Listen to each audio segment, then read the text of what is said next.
भूतेषु गुणो आत्मानं प्रकाशते दृश्यते तत्रपयः।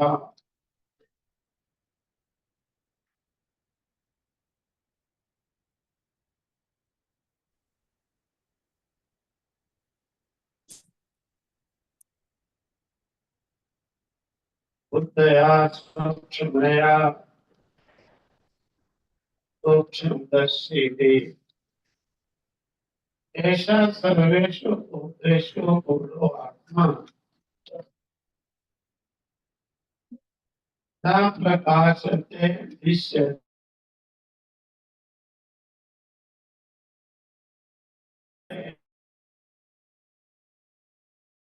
सूक्ष्मया सूक्ष्मदर्शिः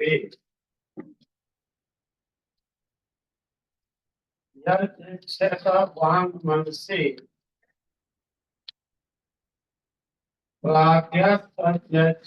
ज्ञानम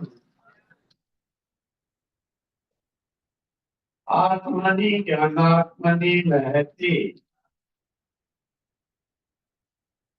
निश्चय तद्यच्छे शांता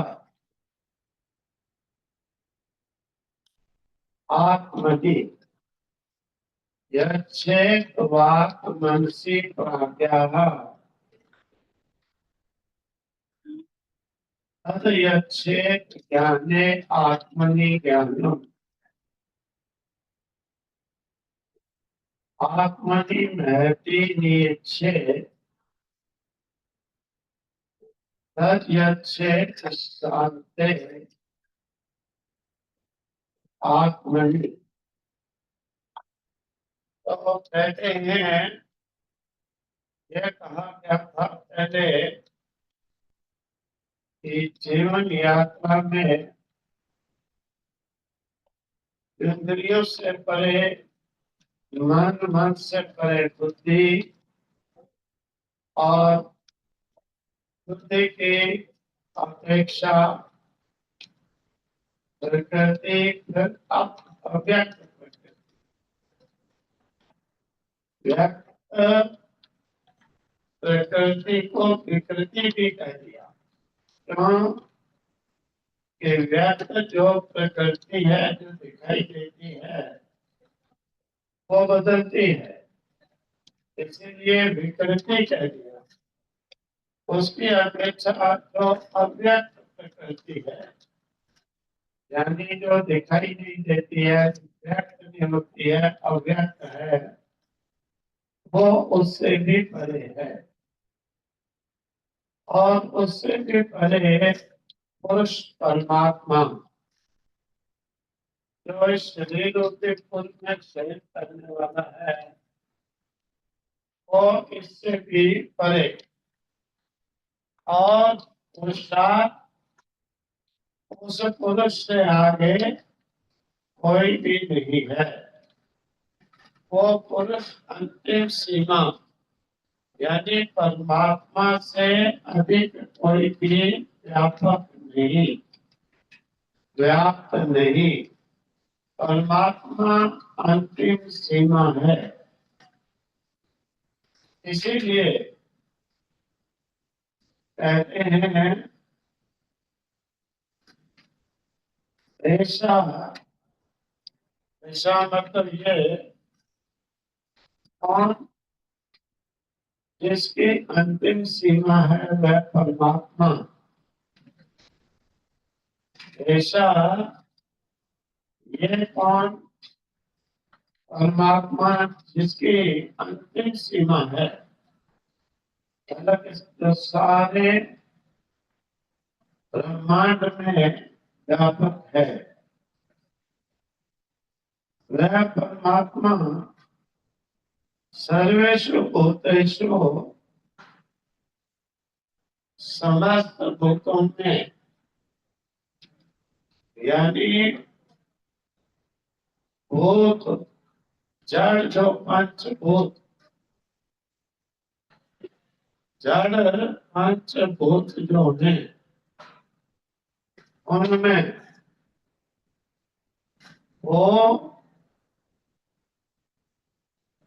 और चेतन प्राण धातु में भूतेषु से गया यहाँ कि जिन्हें हम जड़ मानते हैं, प्रकृति उसमें तो है ही, क्योंकि उसके सत्ता के बिना कोई भी व्यक्त अव्यक्त हो ही नहीं सकता है। इसीलिए जड़ चेतन प्राण धारण करने वालों में बूढ़ो आत्मा, बूढ़ो मतलब कि बहुत गुप्त है,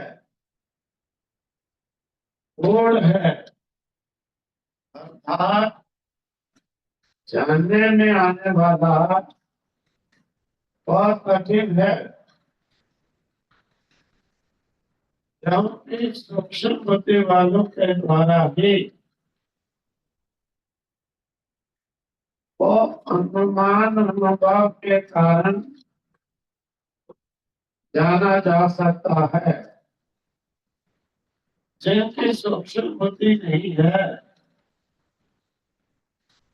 सूक्ष्म बुद्धि कहने का अभिप्राय यह है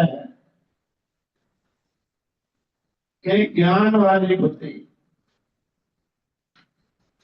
जिनकी ज्ञान वाली बुद्धि नहीं है, ज्ञान वाली बुद्धि कहने का अभिप्राय यह है कि जो आत्म दृष्टि वाले नहीं हैं, जो निराकार, जो निराकार निर्गुण तत्व आत्मा को देखने वाले नहीं, वो उसे नहीं देख सकते हैं। परंतु निर्गुण निराकार आत्म तत्व का सूक्ष्म रूप विवेचन करने में, मनन करने में, प्रत्यक्ष करने में समर्थ हैं, ऐसे ज्ञानी जो है उसे देख पाते हैं। दूसरों के लिए घोड़ो आत्मा न प्रकाशते, ये सूक्ष्म होने के कारण, गूढ़ होने के कारण नहीं देखा जा सकता है। अप्रयया हत्या सूक्ष्मया, सूक्ष्म दृष्टि भी दृश्यते, तो कहते हैं अप्रयया, जो तीव्र बुद्धि वाले हैं, तीव्र मतलब चौथ चलाकी चपटी में तीव्र नहीं, तो सूक्ष्म से अति सूक्ष्म तत्व की और जानने में तीव्र बुद्धि है, यानी प्रकाश बुद्धि है। और उस श्रृंखला में सूक्ष्म अति सूक्ष्म, सूक्ष्मों से भी सूक्ष्म की और जानने वाले, जानने के लिए चलने वाले, बुद्ध या सूक्ष्म बुद्धि के द्वारा सूक्ष्म दृष्टि भी सूक्ष्म दृष्टि वाले जो ज्ञानी है वो उस आत्मा को पहचान पाते हैं, देख पाते हैं, जान पाते हैं। यहाँ पर उपनिषद काल का कहने का अंतर है कि वो ईश्वर जो करने वाला ईश्वर है, वो ईश्वर जड़ चेतन सभी पदार्थों में है। अगर जड़ में नहीं होता तो जड़ फिर सीमित ही न रहते। अब जड़ योनि वृक्ष है, अगर उसमें कोई शक्ति उसके कंट्रोल वाली ना हो, बढ़ता बढ़ता आकाश तक चला जाता। लेकिन उसके जीवन को धारित करने के लिए वो कोई ना कोई शक्ति है जो शासन करके उसकी सीमा को बांध देती है।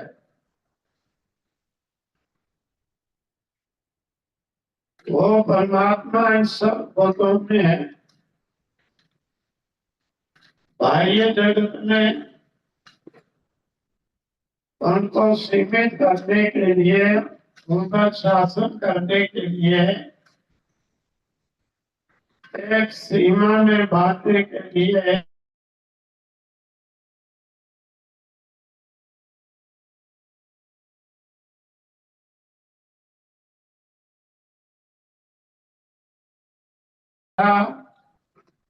प्रकाश करने के लिए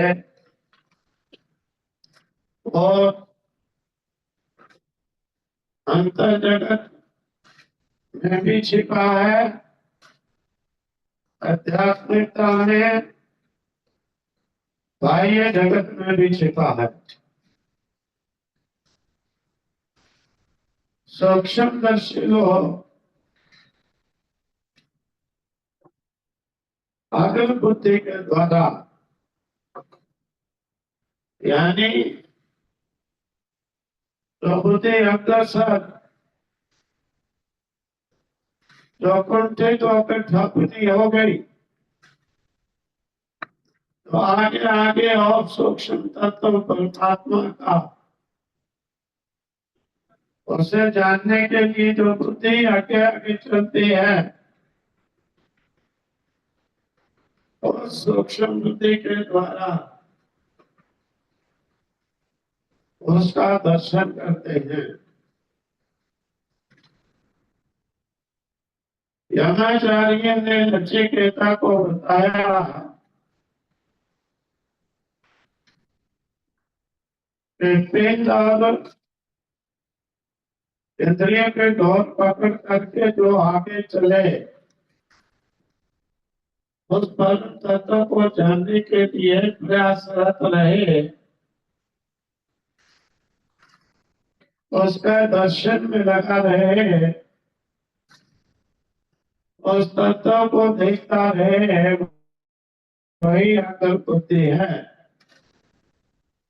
उसी अकल बुद्धि से ही काम लेना चाहिए। आगे बढ़ने से काम लेना चाहिए, पीछे की ओर नहीं चलना चाहिए।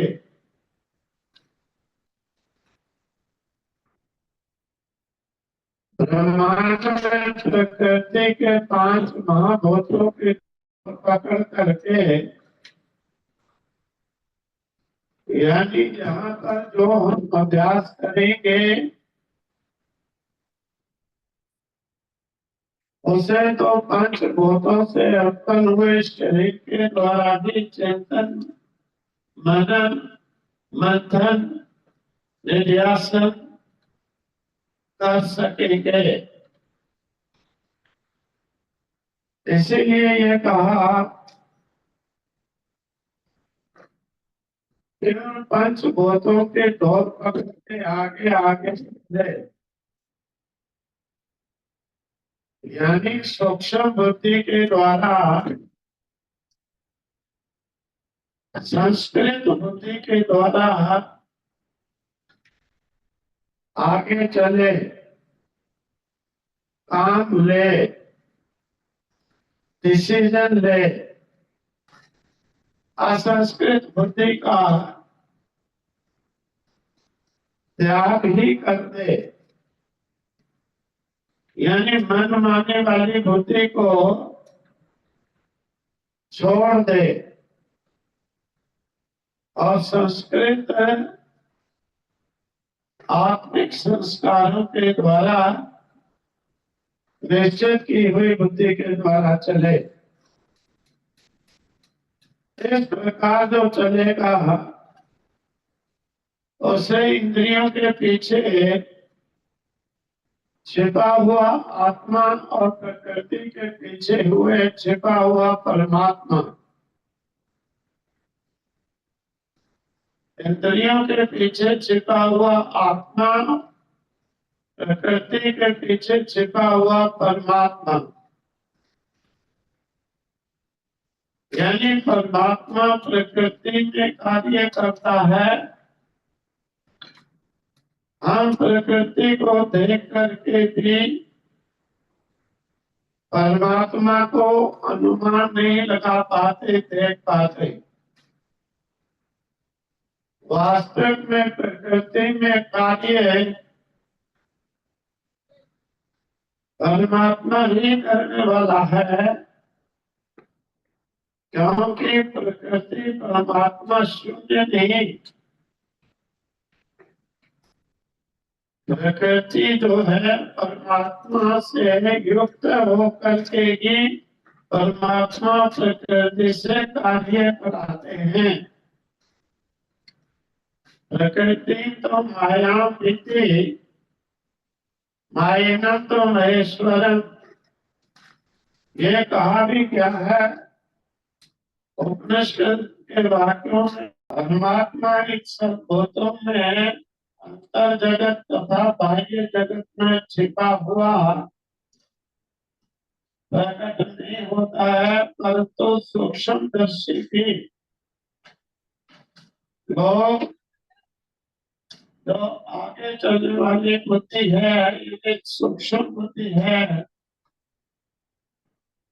अगर बुद्धि से सूक्ष्म बुद्धि से इसे प्रकट कर लेते हैं।